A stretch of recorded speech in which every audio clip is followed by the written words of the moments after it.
pretty easy to notice that a lot of platformers have you playing as some sort of animal character. Sonic, Banjo, Gex, the list goes on, and for good reason. Animals can do a lot of stuff that people can't, and you can translate that very easily into abilities you can use to get around a level. But of course, no matter how fond I am of that concept, there's no denying that the king of platformers himself is a human and not an animal.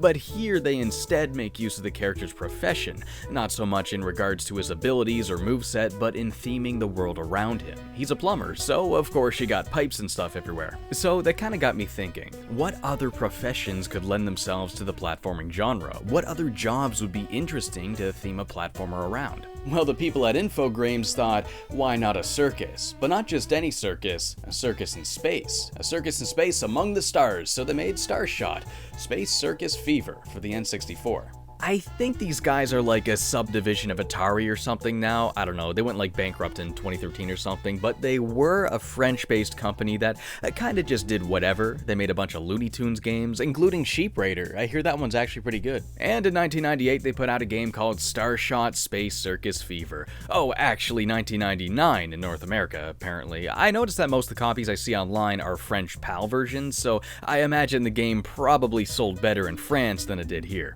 And this game is very French. It has that iconic cartoony weirdness to the characters and writing that you'd expect from France. Well, you guys know me. I love weird stuff and I love platformers, so why don't we give this a shot? I've never played this before, I have no idea what to expect, so let's see what it's all about. Infogrames. Am I the only one that always hated that company name? I always want to say Infogames, but they just stuck an R in there for some reason. I hate that. The game starts by introducing us to a traveling space circus that hops between planets to do their shows. They land on a planet called 10 Suns, a tropical planet where the sun shines all year round and people go there to vacation. They land and announce their show when a bunch of robots come out of nowhere and blow up their messenger rocket. So the circus leader, a guy named Starcrash, that's a pretty badass name for a dude that's just like a ringleader.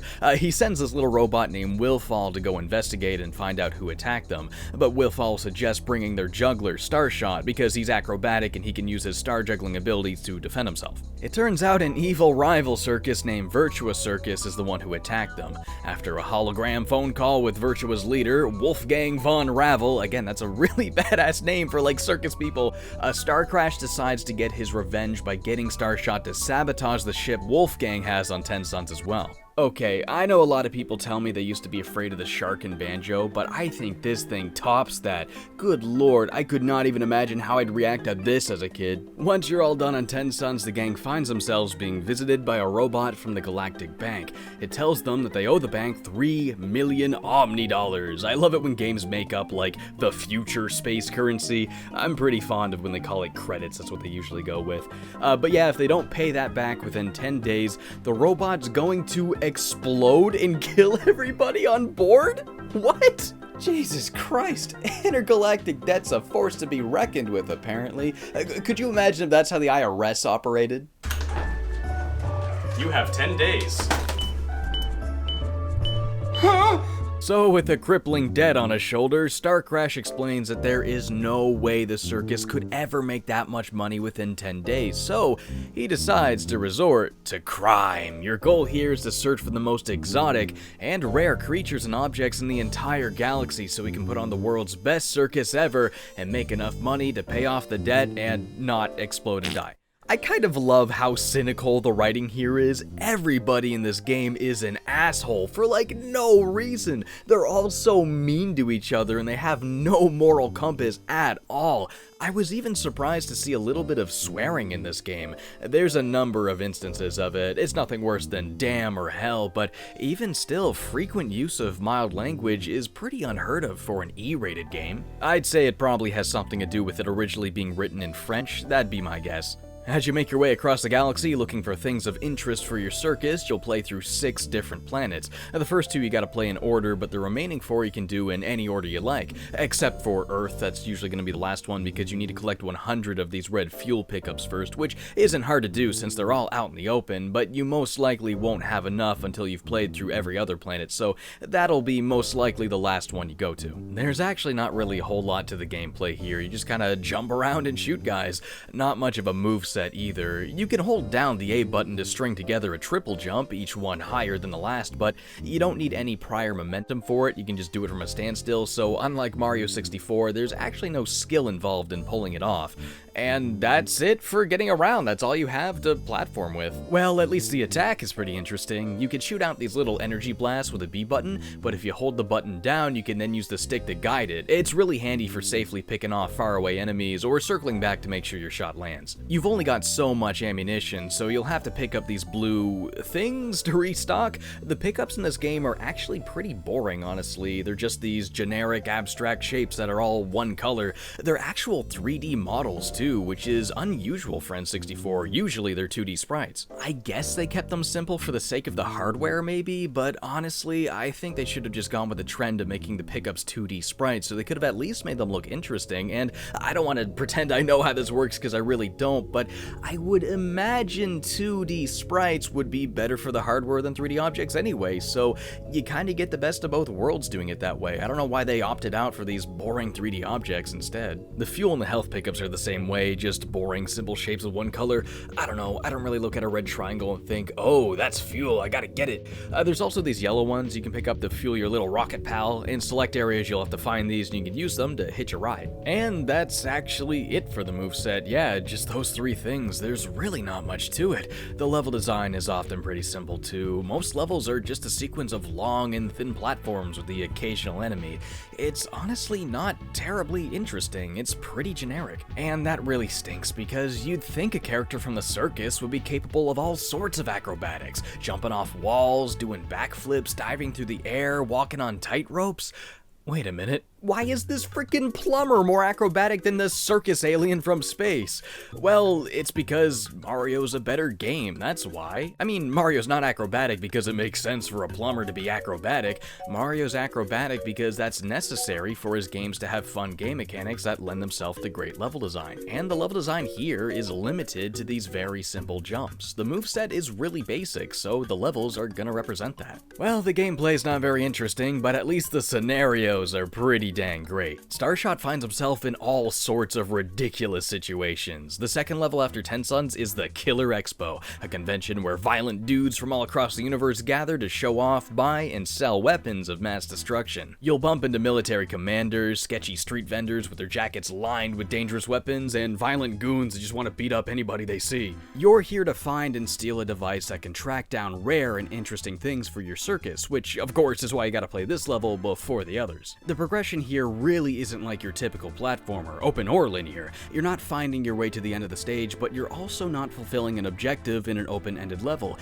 Instead, you follow a series of story beats, usually involving having to fetch an item or something. For example, in the Killer Expo here, you've got to get into the ship, but the door requires a weapon much more powerful than your Starshot to open, so you've got to find a way to sneak past security and get to the convention so you can find a weapon powerful enough to open it. I love how backwards the security here is. They don't let you in if you're unarmed. Yeah, usually they'd frisk you for weapons, right? No, here they frisk you to make sure you have a weapon. So next you'll find this secretary who tips you off about a secret boat you can use to get inside the convention. Then you meet this tank enthusiast that tries to sell you a big tank. Then you gotta find these guys who give you a bomb to open that door, where you find these little hacker guys that take control of that tank, crash it into a wall so you can get over it. There you steal a keycard from these generals testing missiles when they're not looking. You use that keycard to enter the war room, and that is where you find the device you're looking for. Wow, that was quite the adventure. I guess a platforming kind of takes a back seat in favor of this, fun little roundabout, so I'd say it's more so an adventure game than it is just a straight-up platformer. There's a lot more, exploration, figuring things out, talking to people, than there is just navigating actual obstacle courses. Honestly, the biggest obstacle here is the camera. Good freaking lord, is it awful sometimes. And yeah, I know, I am fully aware that cameras typically weren't super great back then, but this is far below that standard. This is downright horrible sometimes. The camera just has a really hard time figuring out what to do when it's in a tight space, so you know what it does? It freaks out! It turns into a freaking Beyblade!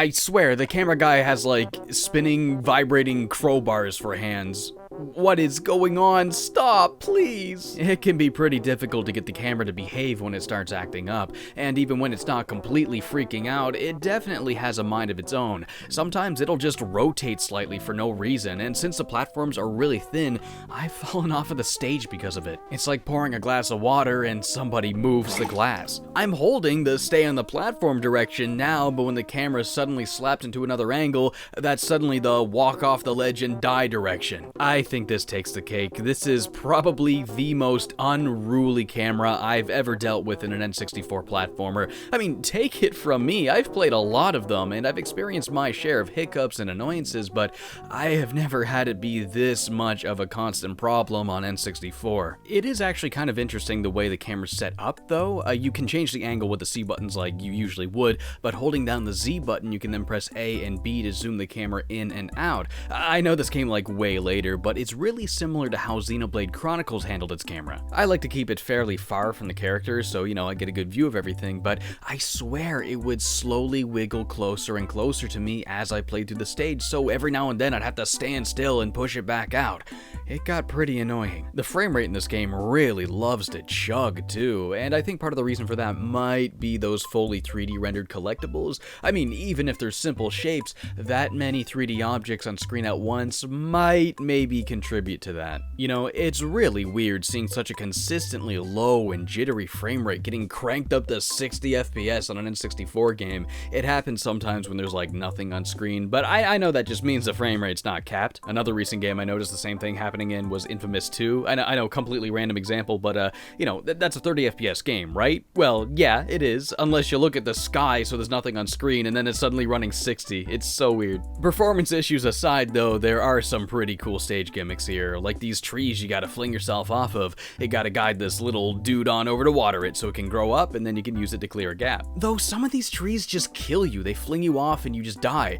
Like, how was I supposed to know it was gonna do that? I had to do all of this all over because of this cheap death, and it doesn't just happen once, there's multiple trees that do this. Well, another cool thing is how creative the game gets with normally a Sonic game would just have like a bounce pad, but this game sort of has interesting ways of getting you from one part to another. Like this level has ghost baseball players. One guy hits you, then the pitcher catches you. It's really cool. This one, you walk into a changing room, you hear screaming, and they kick you out. What is going on in there? In this level, you've got to find a ghost dog, but you can't exactly pick up a ghost, so you'll spend the level looking for something that'll let you do that. On your way, you'll encounter a number of cool things, like this bar where you gotta click on a jukebox and then arrange the table so a dancing ghost makes its way over to a switch. This area here has you charging up with super speed so you can evade this missile. Oh man, this part, they really don't do a good job of communicating what's going on here. Like, there is a text bubble that explains it to you, yeah, but the game just doesn't have the right sound effects or audio cues to help the player to get a feel for what's going on. I mean, there's barely even a sound for when you power up, and the music doesn't even change either, so it's like nothing really feels different.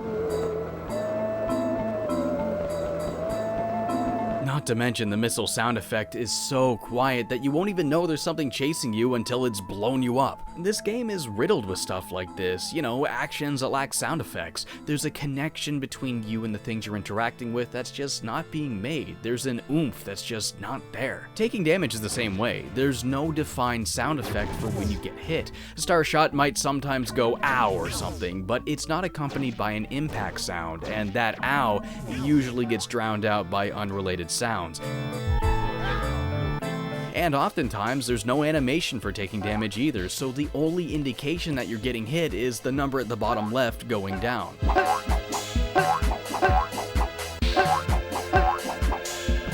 But the thing is that I'm not really looking down there. I'm looking at the character I'm playing as. The character needs to react in a clear and concise way, and Starshot just doesn't do that. And not only is there sometimes no sounds or animation for taking damage, but there's also no iframes, so it's really easy to have an enemy brush up against you and deal like 5 hits of damage before you can even do anything about it. And the game's collision is really jank too. If you jump too close to a wall, you'll get stuck in it and you won't ascend, and this is especially a problem because some moving platforms get you slightly too close to the geometry, so you just fall off when you try to jump. Man, this game is really rough around the edges, and not like in the forgivable way that, these games are older, so they're not going to be as polished. No, it just goes far beyond that, and that is a crying shame because I genuinely enjoy the scenarios and the writing and all that stuff here. One of my favorite parts is when you go to this museum of older technology, and it kind of makes fun of how impractical a lot of common devices we used back then were. And that cynical sense of humor takes a really interesting turn during the game's final moments.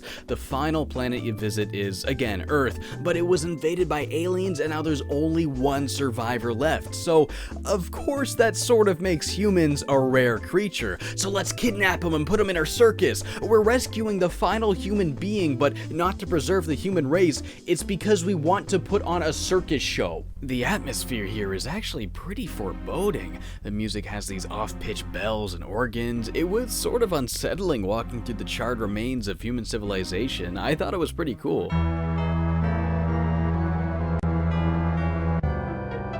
There's these force fields that'll disintegrate you instantly, so you've got to find these walker suits that'll get you through them. They walk really slowly, so it's sort of like this exciting, drawn-out moment whenever you get to transition from one area to the next. Once you've collected all of the weird and rare stuff for your circus, Star Crash makes enough money to pay off his debt.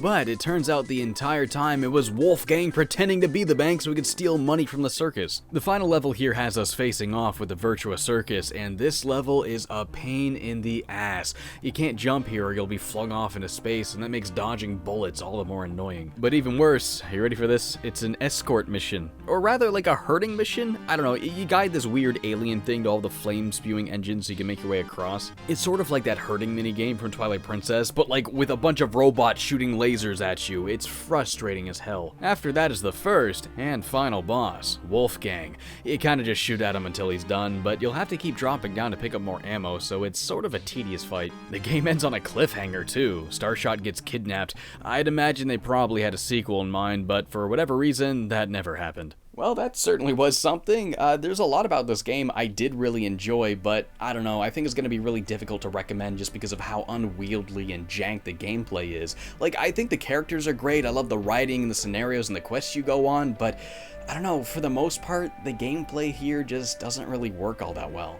I'm completely willing to forgive simple and underwhelming mechanics if the game has other strengths, of course, but those strengths just don't make up for the frustrating and broken gameplay. There is a Windows version that does play quite a bit smoother, the frame rate's way higher and that makes input a lot more responsive, and that does solve a number of control issues I had with the game, but the collision is still jank and the camera still has problems, so while it is a better version, it's still far from perfect. There's also some new CG cutscenes which are really great, but the biggest sell of the Windows version is definitely the voice acting. Hearing these lines delivered out loud by more than competent actors was quite a treat. My hand passed right through those cakes. They're ghost cakes, pal.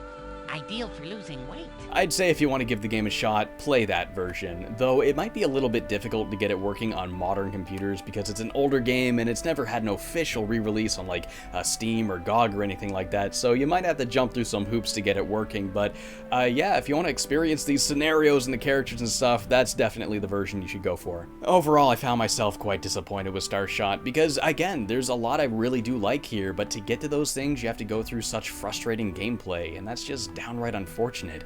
And that's why I think we should remake bad games instead of good games. Like, forget Crash or Spyro, those games are already good, you're just making them look better. Remake Starshot, take these scenarios and characters, put them in an actually good game. That's what I want. Hi, thank you for watching my video about a video game. If you would like to support my stupid ass show, I have a podcast on Patreon for $1 a month. Click the like button. What am I doing? Support local bakeries.